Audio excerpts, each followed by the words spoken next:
relations with your country. We admire your nation. We respect your cricketers. And a lot of us have a particularly high regard for your illustrious tennis players. From this Speaker's point of view, none greater than the illustrious Rockhampton Rocket Rod Laver. Questions to the Prime Minister. Tim Farron. Question number 1, Mr. Speaker.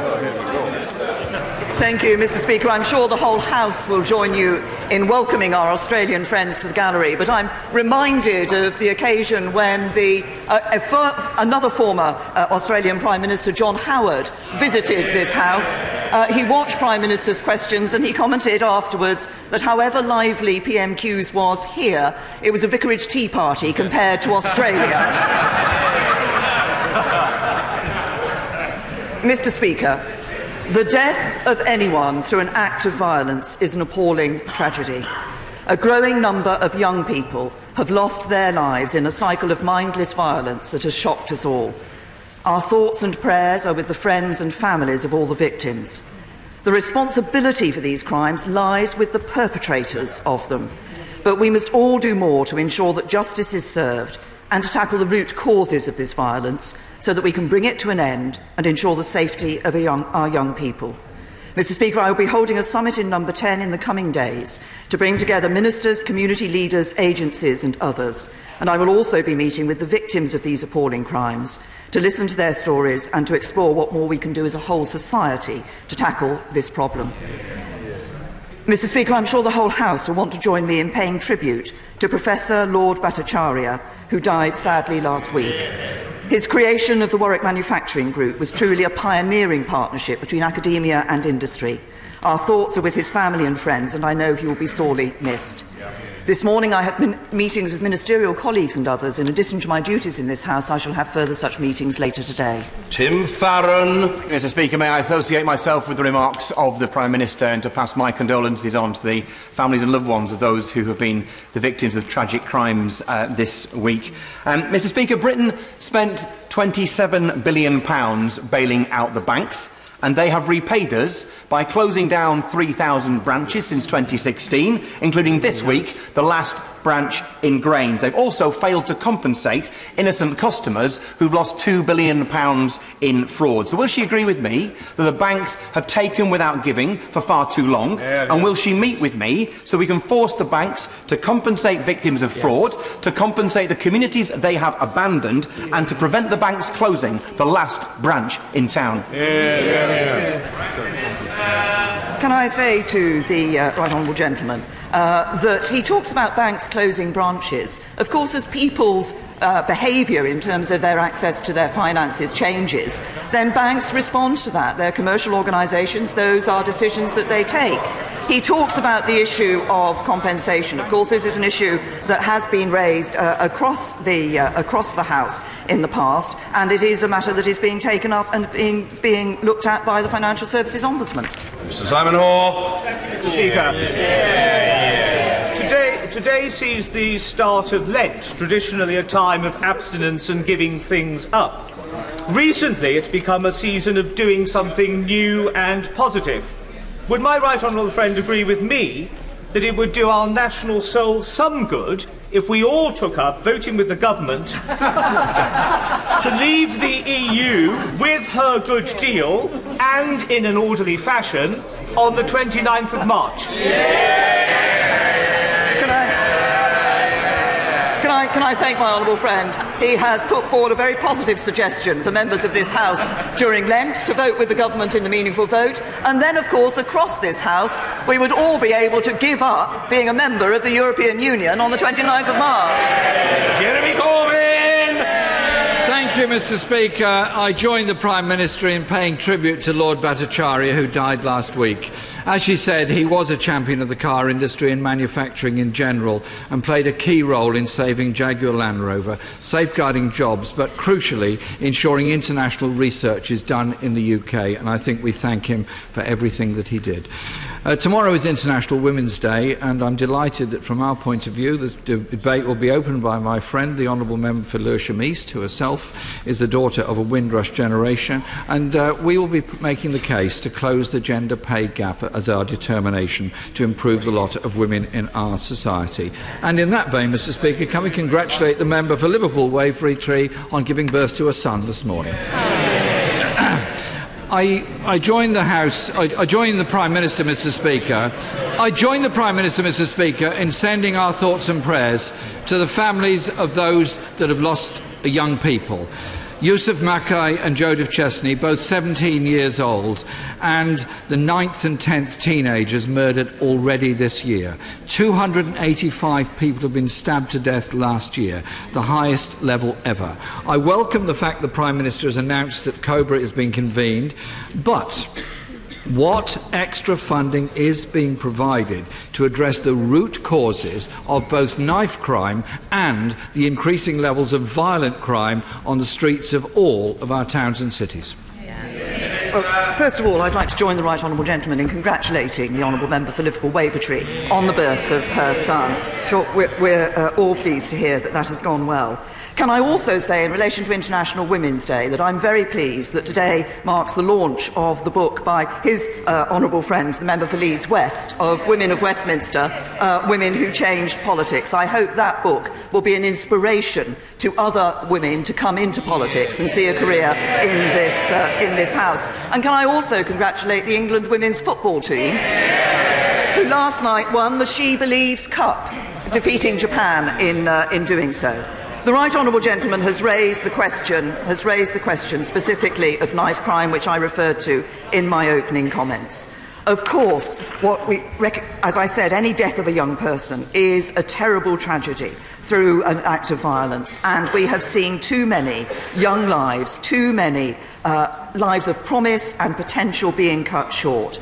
Responsibility for these terrible crimes does lie with the perpetrators, and we will always stand with the victims to ensure that criminals are brought to justice.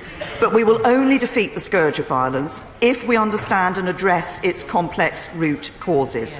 Yes, that does mean ensuring that all agencies, including the police, have the right resources and powers to do their jobs. It means tackling the drug crime that is fueling gang violence in our cities and exporting it across the country, and it means intervening at every stage to turn young people away from violence, and that is exactly what the government is doing. Mr. Speaker, many of us in this House will have sat in the living rooms of homes where a young person has lost their lives through knife crime, and will never forget that experience and never forget that feeling of hopelessness and loss that those families are going through. We owe it to those families and those young people that lost their lives to do far more about knife crime and far more about ensuring there are sufficient resources for the police to deal with it. Sarah Thornton, the National Chief Police Council, said, and I quote, "We need much stronger leadership from government, and there needs to be more funding." The Metropolitan Police Commissioner said yesterday, of course there is some link between violent crime on the streets and police numbers. 21,000 police officers' jobs have been cut. Violent crime is at the highest level since comparative records began. If there are sufficient police numbers, can the Prime Minister please explain why yesterday the Defence Secretary was offering to send in the military to assist with knife crime? I say to the right honourable gentleman, as the Commissioner of the Metropolitan Police has recognised that the causes of knife crime are complex, she said police alone won't sort this issue out. We can't arrest our way out of this problem, and I agree, and that's why we need to tackle it across a number of fronts. Now, we must continue to enforce the laws that bear down on violent crime. That involves the Offensive Weapons Bill, where we've introduced the knife crime prevention orders. Those were asked for by the police, and we're introducing those orders. We'll intervene early to stop young people going down into a life of crime and becoming involved in crime. We've published the Serious Violence Strategy. The Serious Violence Task Force is working. We've also put £200 million into the Youth Endowment Fund, and our Early Intervention Youth Fund has already funded 29 projects working with police and crime commissioners. And we do ensure that police have the right resources. £460 million more money available this year, nearly double that, nearly £1 billion extra available next year. But we also need to ensure that we're understanding the different use and misuse of drugs that is fuelling a lot of this crime. And that's why my right honourable friend, the Home Secretary, has set up the Independent Drugs Misuse Review, which will be led by Dame Carol Black. Jeremy Corbyn. Mr. Speaker, the police clearly do not have the resources to deal with it. Safer neighbourhoods teams have been cut. Community police officers have been cut. Many areas see no police officers at all. There is nobody to supervise these special orders the Prime Minister is talking about. Perhaps she could listen to Nazir Afzal, former Chief Prosecutor of Greater Manchester. Tragically, his 17-year-old relative was recently stabbed to death in Birmingham, and he said this: when you reduce police numbers by 21,000, there isn't the intelligence anymore. There isn't the neighbourhood policing anymore. Does the Prime Minister now regret the cuts in police numbers, and will she undertake that on this review they will be restored to the level they were formerly at?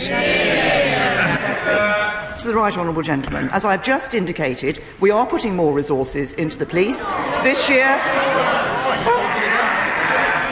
It's no good. It's no good members on the opposition benches standing up and saying, no, you're not. It is a fact that more money is being put into the police this year, that more money is being put into the police next year. The real question is not, are we putting more money into the police? Because we are. The real question is, why did the Labour Party oppose that money going into the police?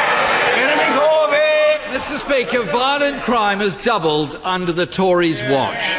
And I've had a letter from Mike in Gosport where he says, yes, it's important. He's got something to say.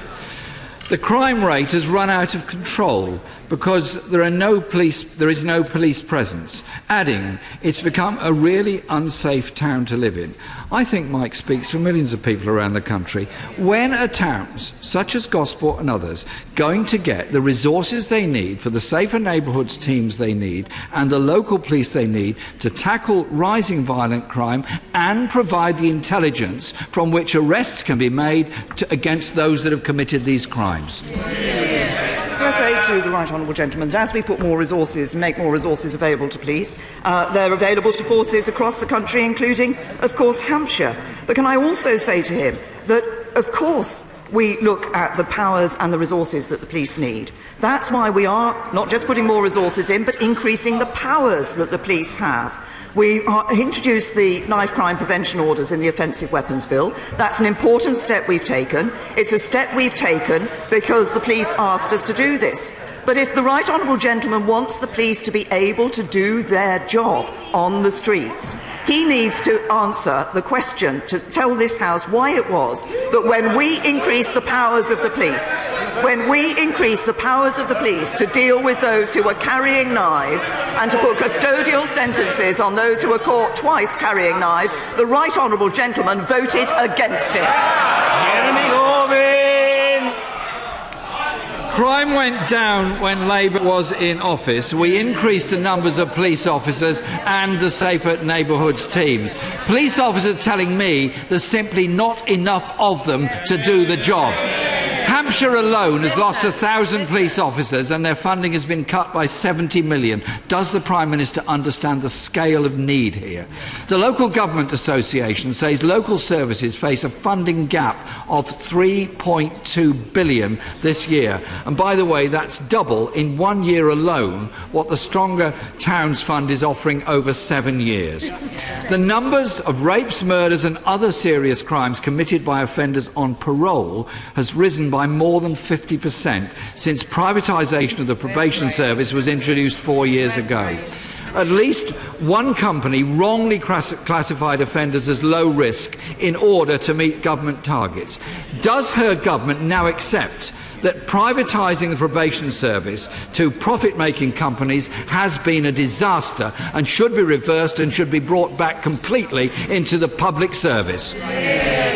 Can I say to the Right Honourable Gentleman, what we want to do is to ensure that when we're working in relation, looking at these issues of probation, that we are actually genuinely reducing the level of reoffending, and that is about a rehabilitation method. That is about a rehabilitation method that looks at a variety of issues, that looks at the question of the home that an individual coming out of prison has, that looks at their employment and looks at their relationship with their family. This is something that wasn't being done fully under the last Labour government. That's why we saw reoffending rates at such a high level, and it's why we need to take action. But he comes back, he keeps raising issues. I think what he's doing, and I welcome the fact that he's accepting that dealing with serious violence, dealing with knife crime, actually requires us to act across a number of areas. So, for example, it is about the work we're doing with young people.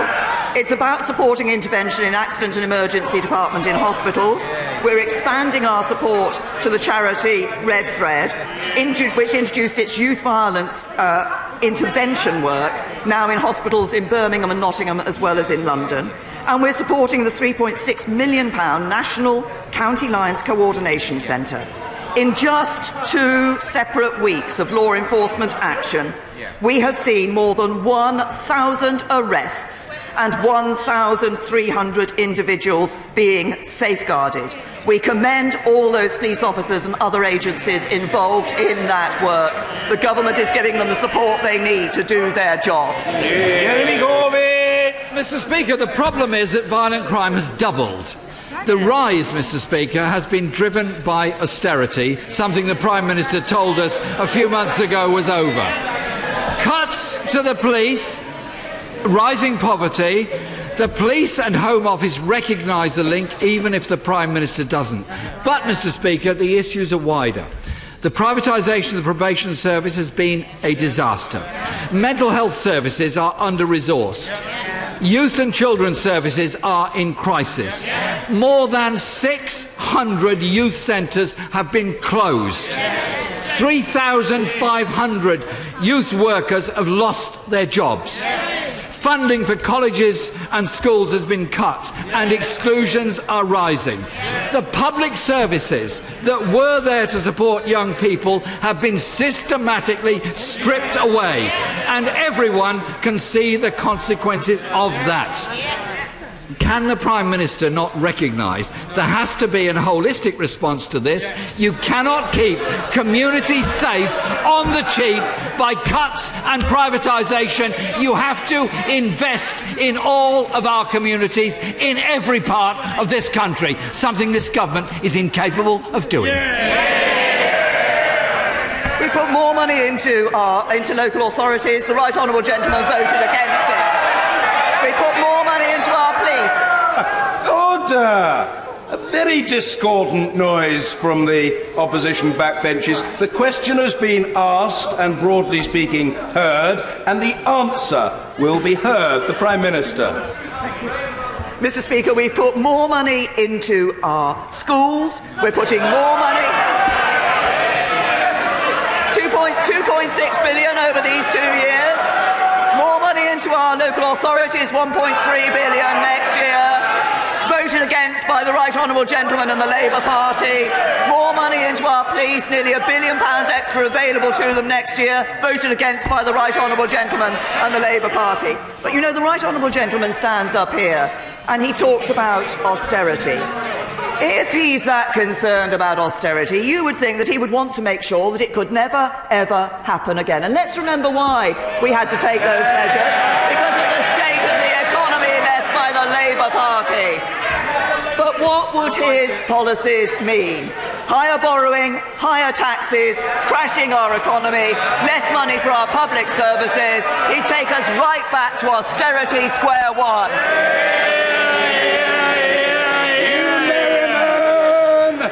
Mr. Merriman.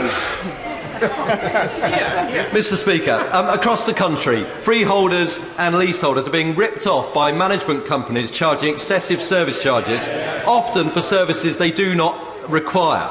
Many of these people are vulnerable pensioners and are trapped in McCarthy and Stone properties with their asset depreciating thanks to the dominant involvement of First Port and Vincent Chenguis.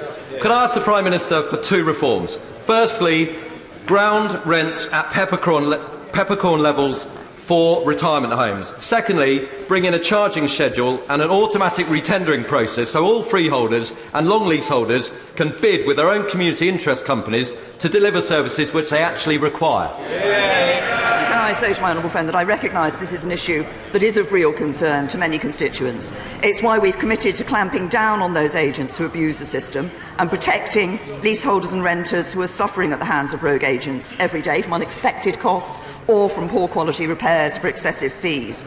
We've asked Lord Best to chair a working group to look at regulating and professionalising property agents, and that will include reviewing the standards around the transparency of service charges and other fees and charges, how they're presented to consumers, and putting them on into a statutory code for managing agents. But I'm sure that my right honourable friend, the Communities Secretary, will have heard the issue that my honourable friend has raised, and will be happy to meet him to discuss this further. Ian Blackford.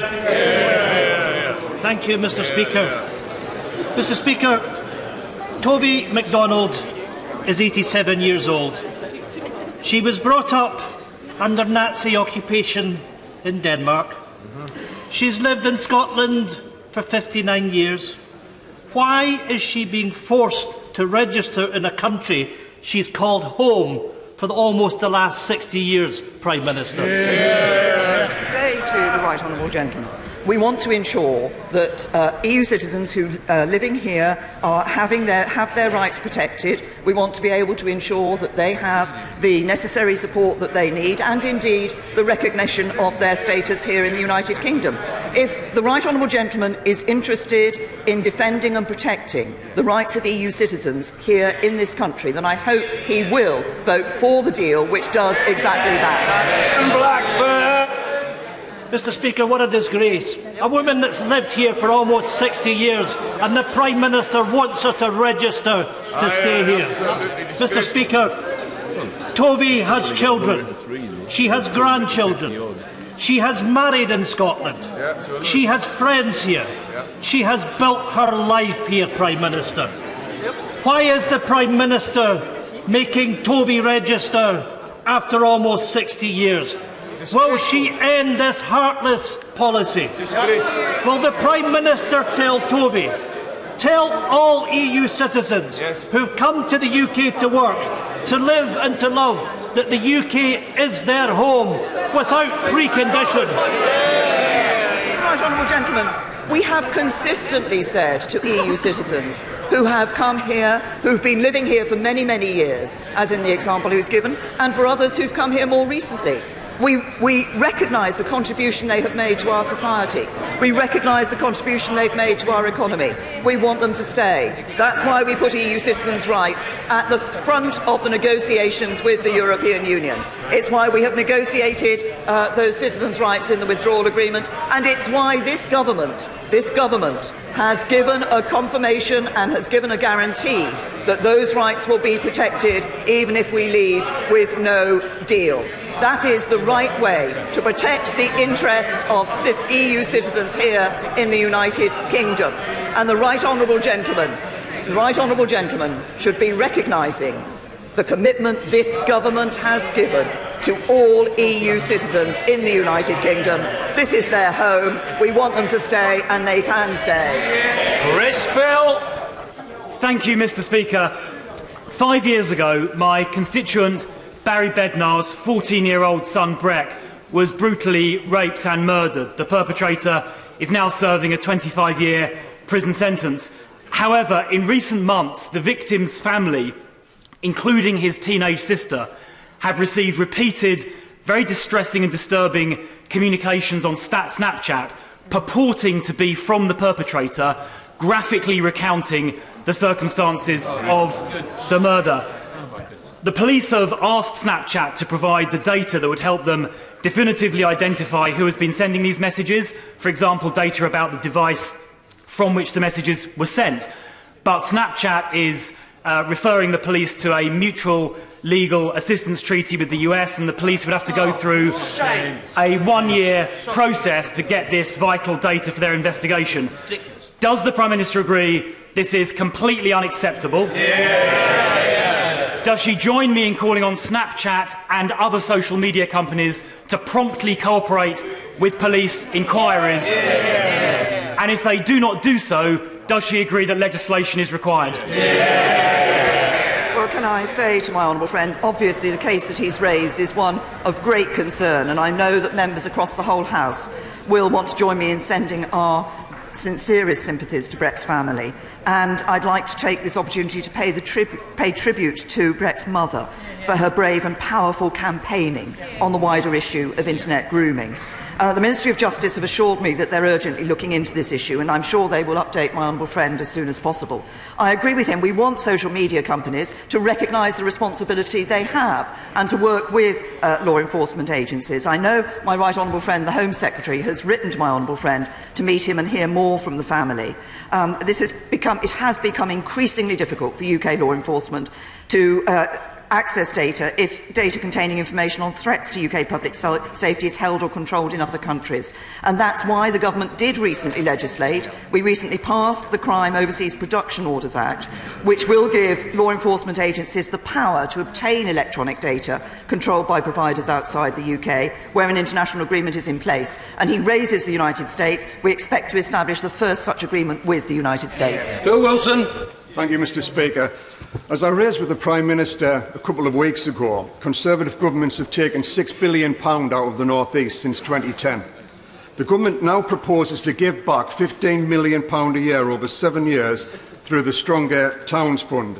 At that rate of repayment, can the Prime Minister tell the House by which century the monies owed to the North East will be repaid? To the honourable gentleman, as he knows full well, we have been investing in the north of England. We're investing in transport across the north of England. We've been investing in our public services. We're investing in the health service, and the North East will benefit from that as well.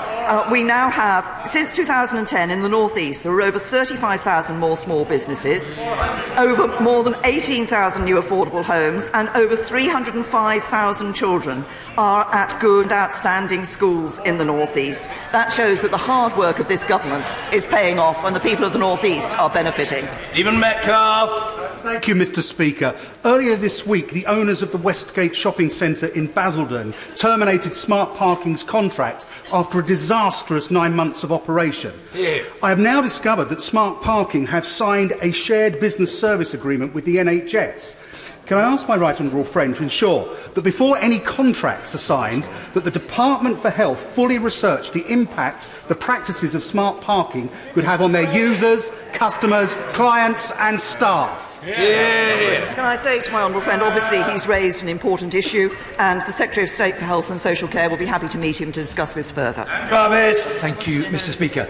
Amidst the noise of the Brexit debate, there's a real risk that we lose sight of the reasons why so many people voted to leave in the first place. So I think that if we want to restore faith and trust, we need to devolve more political making decision away from Whitehall and closer to the people who will be affected by those decisions. So following on from the very constructive meeting that took place at Fountains Abbey in North Yorkshire with the Communities and Local Government Secretary and the Yorkshire leaders on Friday, can I ask the Prime Minister personally to engage with the substance of the One Yorkshire devolution deal with a view to reaching an agreement that will best serve the interests of the people of Yorkshire? I say to the honourable gentleman, I think he's a living example of devolution of powers from this Whitehall out to the areas through the mayoralty that he is serving. On the issue of Yorkshire devolution, we recognise that there is, recognise the discussion and debate that there has been on this issue. The One Yorkshire proposals didn't meet our criteria for devolution, but my right honourable friend, the Community Secretary, has met Yorkshire leaders. Discussions are continuing, but the priority remains the implementation of the agreed Sheffield City Region deal, which will bring £900 million of investment to the local area, which I'm sure he will welcome. Leah Lopez. Mr. Speaker, it was with profound sadness that I saw my constituency this week join the all-too-long list of areas across our country to have lost a precious young person to knife crime. The public don't want to see politicians throw blame at one another for these stolen lives. They want to see them take responsibility for what is within their control, provide resources necessary, and then demonstrate a relentless and total commitment to snuffing out violent crime.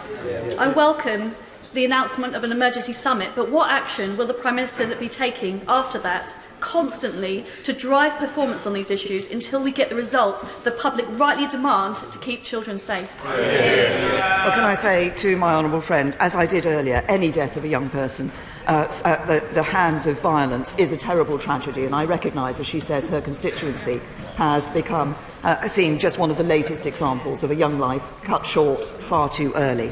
Can I also say to her, yes, what we are doing is bringing, as I said, bringing together ministers, local government, police and other agencies. This needs to be a cross-society approach in terms of dealing with this issue, because it's not just about catching the perpetrators of the crime, it's about preventing the crime from taking place in the first place.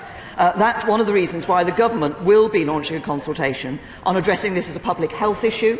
There has been excellent work done under what was Strathclyde Police Force, now Police Scotland, looking and using the public health approach. What that does is ensures that all agencies, not just across government, but in other parts of in local government and elsewhere, are able to be brought together to deal with this issue. And what I want to do at that summit is to hear directly from those what further action government can take, which we can then put in place to deal with the issue. McMorrin. Thank you, Mr. Speaker. It's my daughter's 16th birthday on the 29th of March, and it's her generation that will be most impacted by Brexit. Perhaps the Prime Minister could give her an early birthday present and delay Brexit until she has informed the House as to the status of the police and NCA investigations after Vote Leave and Leave.eu were found guilty of corrupt activities by the Electoral Commission. I say to the very simply to the honourable lady, as I think she's discussed the issue of delaying Brexit with me before. Can I just simply say to her, this Parliament gave the people of the United Kingdom the decision to choose whether to leave the European Union or to stay in. They chose to leave the European Union. I think for trust in politics, it's important that the government delivers on just that. Richard Bacon. Mr. Speaker, you are right that the former Australian Prime Minister Malcolm Turnbull is very welcome here today. As he said in a lecture last night, if a state-sponsored adversary has enduring access to staff, software or hardware deployed into a target telecommunications network, then they only require the intent to act in order to conduct operations within the network. Would the Prime Minister explain how, given that Chinese law obliges all Chinese companies to assist the Chinese intelligence services, what implications there are for British government policy? I say to the honourable gentleman, we look at these issues very seriously. As regards the issue of 5G security, we're looking at the right approach that we need to take. We want to be able to benefit from that new technology, but of course we need to manage the risks closely. And we're considering a full range of policy options. Our review into 5G is still ongoing and no decisions have been taken. Blackman. Mr. Speaker, in January, 83% of Scottish MPs voted against the Prime Minister's deal. Last night, a historic vote took place in the Welsh Assembly and the Scottish Parliament, both parliaments simultaneously rejecting the Prime Minister's deal. Isn't it the case that the Prime Minister has no mandate from Scotland for either no deal or her deal?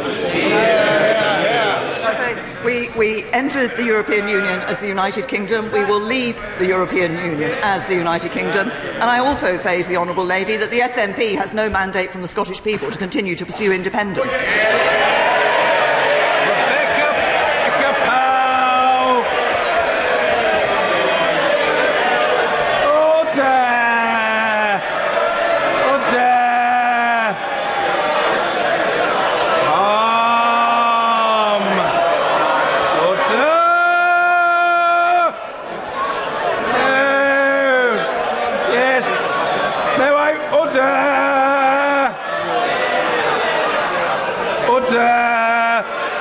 Difference of opinion is of the essence of politics. There is an elaborate combination of finger-wagging and head-shaking going on, which may be personally therapeutic, that is institutionally disadvantageous. In any case, we owe the honourable order. We owe the honourable member for Taunton Dean a decent hearing. Rebecca Powell. Thank you very much. much, Mr. Speaker. Mr. Speaker, I'm not sure who's in charge of the washing machine in your house, but were you aware that every time you or I or anyone else puts on a load of washing, 700,000 tiny microfibres get washed down the drain and into the marine environment, causing untold damage? The UK's 68 million loads of washing. And what are you doing about it? Contribute.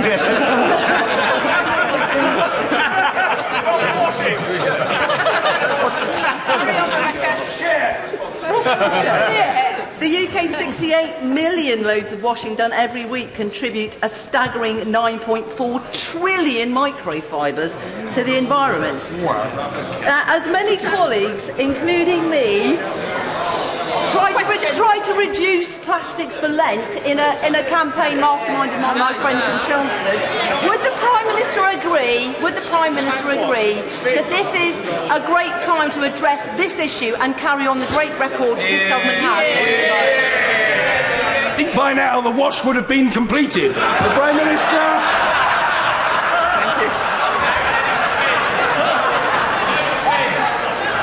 Thank you, Mr. Speaker. Can I say to my honourable friend, she has raised, despite the laughter, she has raised a very important issue. And can I thank her for continuing to be a champion of our environment? And she did an enormous amount of work which led to the government ban on microbeads, and she's now raising the issue of microfibres. She's raised those members across this House who are seeking to reduce their use of plastic during Lent. I think it is incumbent on all of us to be seeking to reduce our use of plastic, not just during Lent, but for time to come. Deirdre Brock! Thank you, Mr. Speaker. And can I say, as one of the Aussie MPs in this House, how much I share his appreciation for Australian tennis players. I would add my personal favourite, Yvonne Goolagong-Cawley, who was such a brilliant inspiration to so many of us when I was growing up in Australia. The Prime Minister has been refusing to answer for a year now my questions about the visit of Aggregate IQ to Downing Street. So can I ask her about the visit of Alexander Nix of Cambridge Analytica to Downing Street in December of 2016? It was reported in the Spectator's Coffee House blog, but not in the Transparency data. So can I ask the Prime Minister, who did Alexander Nix meet in Downing Street? What was the purpose of the meeting? And most importantly, why was it not reported in the Transparency data? To the Honourable Lady, she's raised a specific issue with me, which I will look into, but she says that we didn't respond on the question of aggregate IQ. My honourable friend, the Minister for the Constitution, has written to the Honourable Lady about this and responded to her query. Antoinette Sandbach.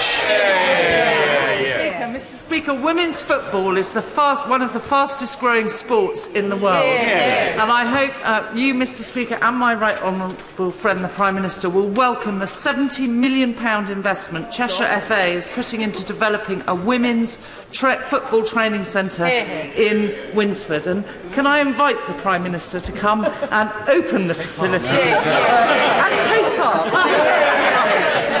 Can I thank my honourable friend for her invitation? As I said earlier, I was pleased to congratulate the England women's football team, and I'm sure the whole House will recognise the important work that's being done by Cheshire FA. I think it's a very exciting project. I welcome the commitment that they're putting to providing this new world-class facility for women and girls football in Cheshire. And can I just say that I will look very closely at her invitation. It sounds like a very interesting one, but of course I can't commit my diary on the floor of the House.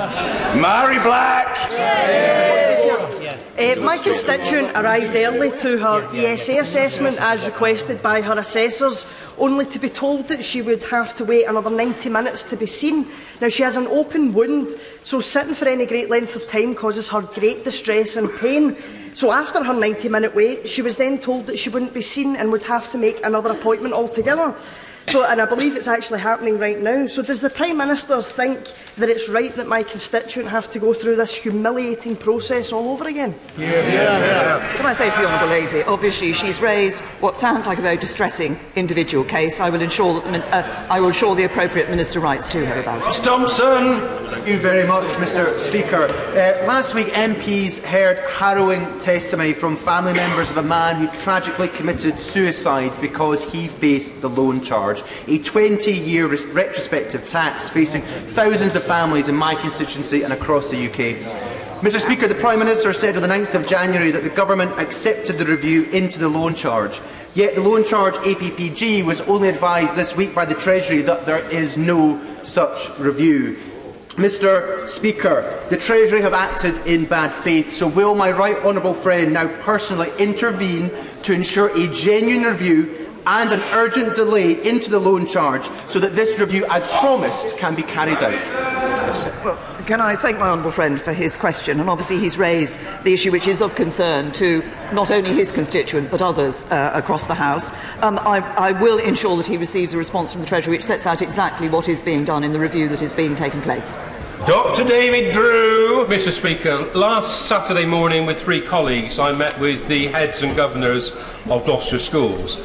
Each school outlined the impact of education cuts on their particular establishment. But they agreed on one thing that the Prime Minister could make a real difference on now with regard to special educational needs. And I hope the Government will consider this. First, will the Government make sure that the additional needs budget is fully ring-fenced and invested in schools rather than lost somewhere on the way? And secondly, will we take away this ridiculous perverse incentive where the first £6,000 for any education, health and care plan has to be found by the school themselves? If that was to be done, it would make a dramatic difference to our schools. I raised this in the debate on Monday, but unfortunately the Education Minister was unable to confirm. Will the Prime Minister make a confirmation that the Government will look into this and do something about it? I say to the honourable gentleman that we recognise we've asked schools to do more, and that's why we've recently announced an extra £350 million to support children with complex special educational needs, and that includes an extra £250 million into the high needs budget across this year and next, and that's building on the £6 billion in place for this year, the highest level on record. We've also put an extra £100 million to create new school places, to improve existing facilities for children with special educational needs and disabilities, and that takes our total investment on that to £365 million through to 2021. He raises the question of the money actually going direct to the schools. I suggest that he needs to sit down, I'm sure he has, but sit down with the local authority and discuss with them how they are using the money that is being made available to them. Thomas. Thank you, Mr Speaker. This week marks the beginning of Brain Tumour Awareness Month, and I bring attention of the House to the event that happens immediately after this PMQs in Westminster Hall. Good progress is being made to find the right care and cure for people who have brain tumours. But could I ask my friend the PM if she will meet with the Prime Minister, if she will meet with me and others to discuss how we can improve the life chances of children and young people who survive the brain tumour itself but are left with brain injuries. Essential therapies and support for children in this situation and young people is not consistent and often lacking, leaving them with significantly impaired life chances. My honourable friend has raised a very important issue, and I'd like to thank the Brain Tumour APPG for all the work that they have done on this issue. I think it is essential to recognise the needs of parents and carers of children to ensure that the right support is in place when and where they need it. And that's why those diagnosed with cancer, including children with brain cancer, will be benefiting from a tailored recovery package individually designed to help them live well with and beyond cancer. As my honourable friend mentions, it's not just the dealing with the cancer, it's thereafter that is an important element of this as well. And NHS England is accelerating rollout to ensure full implementation by 2020, which was as recommended by the Independent Cancer Task Force. I understand that my right honourable friend, the Secretary of State for Health and Social Care, will be going directly to the event that my honourable friend referred to, and I'm sure that the appropriate Minister in Health and Social Care will be happy to meet and go through this in detail. The Prime Minister will be aware of our concerns about attempts to prosecute members of the security forces who conscientiously and courageously defended all the people of Northern Ireland against terrorism. Will she assure me that any proposal to provide greater legal protection for our armed forces will include those who served in Northern Ireland? Can I say to the honourable gentleman, we have been clear that the current system for dealing with the legacy of Northern Ireland's past isn't working well for anyone. Around 3,500 people were killed in the Troubles, 90% were murdered by terrorists, and many of these cases require further investigation. including the deaths of hundreds of members of the security forces. The system to investigate the past does need to change to provide better outcomes for victims and survivors of the Troubles, but also to ensure that our armed forces and police officers are not unfairly treated. And that's why we are working on proposals. We're working across government to see how best we can move forward. We're carefully considering the very large number of responses that we received to the consultation on this issue. We'll be publishing our next steps in due course, and the MOD are looking at what more can be done to ensure that service personnel are not unfairly pursued through the courts, including considering legislation. Colin Clark. Thank you, Mr. Speaker. The SNP Scottish Government has resurrected Alex Salmond's call for a Scottish currency. Does the Prime Minister agree this is reckless and risks destabilising the Scottish economy? Can I say to my honourable friend, I seem to recall back in the 2014 referendum that the SNP were absolutely adamant that Scotland would keep the pound. There have been a few changes since then. They've gone through looking at the option of the euro, then they went back to sterling, now they're into an independent currency. This government is working to secure a Brexit deal that protects jobs and our economy. The SNP should focus on that rather than continuing to pursue their independence fantasy.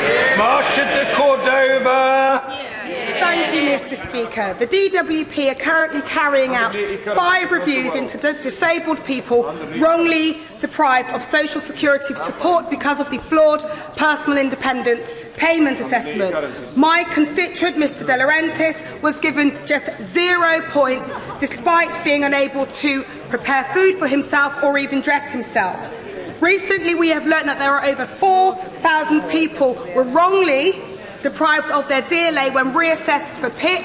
17,000 people have died before their PIP decision was reached, and over 72% of those cases that go to an appeal tribunal are overturned in favour of the claimant. So when will the Prime Minister follow Labour's policy and scrap this discredited and flawed personal independence PIP assessment framework? Can I just very gently say to colleagues, I am trying to accommodate as many backbench members as possible, and I say, and it applies to both sides of the House, some extremely serious public purpose focused questions are being put, but they're too long. The Prime Minister. Thank you, Mr. Speaker. In relation to the SA underpayments, obviously the mistake shouldn't have happened. We need to clear this up as quickly as possible. The DWP is taking the issue very seriously. They've got around 1,200 people working on sorting the issue out. We've already paid out almost £330 million, and the Department expects to finish correcting the majority of the original cases by April. It's aiming to process additional cases by the end of the year. Anne-Marie Trevelyan. Mr. Speaker. Yesterday, pupils from Tweedmouth Community Middle School won the National Motorship Stars Trophy for secondary schools for their amazing work to encourage more pupils to cycle to school. Would the Prime Minister join me in congratulating the school and their head, Mr Hulbert, and his team of staff, who are committed to creating a fitter, greener and more environmentally focused next generation of Berwickers? Well, can I say to my honourable friend, I'm very happy to join her in thanking and congratulating Tweedmouth Community Middle School for the excellent work that they've been doing, encouraging pupils to cycle to school. It's clearly an excellent achievement, and we congratulate them, as I say, because we all know the importance of keeping our young people active. And I'd like to congratulate Mr Hulbert and all the teachers, but particularly the students who've actually taken this up and put it into practice. It's a very good example for schools across the country. Alan Brown. Thank you, Mr Speaker. My constituent Yvonne Chaffey's 4-year-old son Logan is the only child in the whole of Europe with chromosome 7p duplication syndrome, which causes epilepsy and autism. Hardly any prescriptions of medicinal cannabis have been allowed to date, and with Logan being so unique, he will always be denied access under the current rules of proven benefit. So what changes can be undertaken to allow Logan to access cannabis products to ease his suffering without his family having to go through a very high-profile public campaign? So obviously the honourable gentleman has raised a distressing case about his constituent. We have taken the steps to ensure that medicinal cannabis is available. The decision on that availability is one that is taken by clinicians, and I think that is absolutely right, that that's what should be done. Paul Scully. I welcome the the introduction of the domestic abuse bill and hopefully the successful passage through this House. Does my right honourable friend not agree with me that, as well as tackling extreme abuse and violence, that we should also be able to raise awareness of the entry levels of acts of coercion, deceit and manipulation that lead to more extreme examples? Yes. Prime Minister. My honourable friend has raised a very important issue, and I think people will obviously have seen distressing cases of coercion that have led to that, and indeed some instances where this has been taken through the courts. I think we all need to recognise the importance of dealing with domestic abuse and recognising that for too long this issue of coercion was not accepted and was not addressed. It's important, it's this government that is doing so, and as he says, we must be very clear about the entry levels, about the levels which actually lead to this, lead to the distress. Chris Stevens. Thank you, Mr. Speaker. Today is the 10th anniversary of the blacklist of construction workers being exposed, and today various news reports on the extraordinary admissions found in the Creedon report that the police and special branches across the UK and security services supply information to the Consulting Association. So does the Prime Minister agree that there now requires to be a full stand-alone UK public inquiry into the human rights conspiracy of blacklisting so that truth and justice can be served and those responsible for blacklisting can be held to account? Say to the honourable gentleman, he raises an issue that has been raised on a number of occasions in the past in relation to this question. Of course, the government has responded on this in the past, and I'd be happy to write to him on it. Thank you. This Ash Wednesday, will the Prime Minister give strong encouragement and support to the 48 Conservative MPs who are taking on an environmental challenge? And because we've seen the devastating impact of plastics across the world, will she also give a big shout out to all members of the House who are taking on a plastic pledge and raising the good work of Tier Funds and DFID in reducing plastic pollution? Prime Minister. I say to my honourable friend that I was pleased to see many honourable friends giving up plastic last year, and I'm pleased to hear that many colleagues are, as she says, planning to support Tier Fund's pledge on plastics. Through UK Aid Match, the UK government will match donations of up to £2 million raised by Tier Fund supporters for a project in Pakistan. We are committed to the UK being a world leader in tackling plastic pollution. Honourable members of this House are showing by their example the role that the UK is taking, and I congratulate them and applaud them on doing that. Sir Vincent Cable. The Prime Minister will recall the advice she received from her Conservative colleagues, as well as mine, about the dangerous folly of making landlords responsible in criminal law for immigration control. Following the High Court ruling of Mr Justice Spencer that her policy is now increasing the risk of racial discrimination, will she not accept that her policy is fanning the flames of racism in return for nothing but tougher rhetoric about immigration control? Minister. I think it is absolutely right that the government has taken the approach that we need to consider when people are accessing different services, whether or not they have a right to be here in this country. My right honourable friend, the Home Secretary, has a written ministerial statement has been issued in response to the case in the courts, and I understand that the government is appealing that case. That's all right. Order. Yes, I believe that I will come to the right honourable gentleman. I think there's a point of order from Mr Ian Blackford. I hope it's a genuine point of order. Thank you, Mr Speaker, and I have to say it's disappointing that the Prime Minister, who has been alerted that I will be making a point of order, has chosen to scurry from the chamber. Mr Speaker, you will agree that the use of language and the images and what we say in this chamber is important. The Prime Minister said in response to my honourable friend from Aberdeen that the Scottish National Party does not have a mandate for independence. Mr Speaker, let me say quite unequivocally that is simply not the case. The Scottish National Party stood on a manifesto majority for independence in that Parliament, and we won that vote in March 2017 by 69 votes to 59. And I wonder what mechanisms are open to me, Mr Speaker, to make sure that the Prime Minister comes back and corrects the record and accedes to the fact that the Scottish National Party and the government in Scotland does have a majority and a mandate for independence. Well, what I would say to the right honourable gentleman is as follows, and for the benefit of those interested in this matter. First, he has made his point with vigour and insistence, very much in the mould that he has fashioned since his election to the House. No one could be in any doubt as to what the right honourable gentleman believes, and it is on the record. Secondly, and I don't know whether this will be welcome to the right honourable gentleman, but it is the honest answer from the chair. There has been no disagreeable to and strongly objected to by the right honourable gentleman and his colleagues here assembled. That, I'm afraid, however, is in the nature of political debate and disagreement.